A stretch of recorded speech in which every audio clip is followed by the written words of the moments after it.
Publik digegerkan dengan kasus ibu mertua selingkuh dengan menantu alias suami dari anak kandungnya. Kasus perselingkuhan ini dibeberkan langsung oleh Norma Risma yang merupakan istri dari lelaki tersebut di akun TikToknya @norma_risma. Dalam akun TikTok yang dipantau Rabu, tanggal 28 Desember tahun 2022, Norma Risma membagikan konten berupa kronologi perselingkuhan antara suami dan ibu kandungnya. Ia juga mengaku tidak menyangka kalau perselingkuhan antara suami dan perempuan yang sudah melahirkannya itu sampai berlanjut ke hubungan badan. Sampai sekarang aku masih nggak ngangka saja kalau hubungan kamu sama perempuan yang udah ngelahirin aku itu masih berlanjut, tulisnya.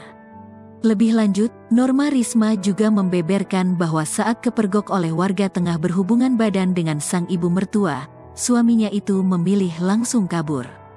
Terbaru, setelah kasus perselingkuhan ini menjadi viral, seorang pengguna TikTok dengan nama @rozizayhakiki muncul menyampaikan permintaan maafnya. Diduga, akun tes rebut milik suami dari Norma Risma yang selingkuh dengan mertuanya. Dalam unggahannya itu, si pemilik akun menulis, "Aku minta maaf." Namun selain meminta maaf, si pemilik akun juga meminta warganet agar jangan sok tahu jika tidak mengetahui kejadian sebenarnya. Netizen kalau nggak tahu sebenarnya jangan sok tahu, tulisnya. Unggahan tersebut justru membuat warganet semakin penasaran. Jadi gimana lobang yang sebenarnya?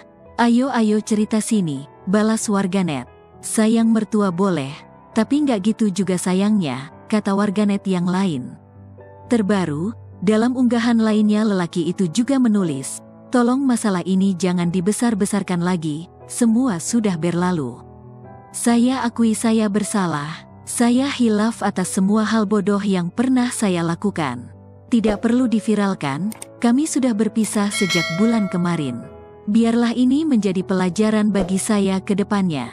Terima kasih," tulis Rozi. "Besok saya akan membuat video klarifikasi dengan mertua dan istri saya," ujar Rozi di media sosialnya. "Udah masuk lambe turah mah udah terkenal bang," balas warganet. "Oh tuh jadi ayah tiri mantan istri," kata warganet yang lainnya.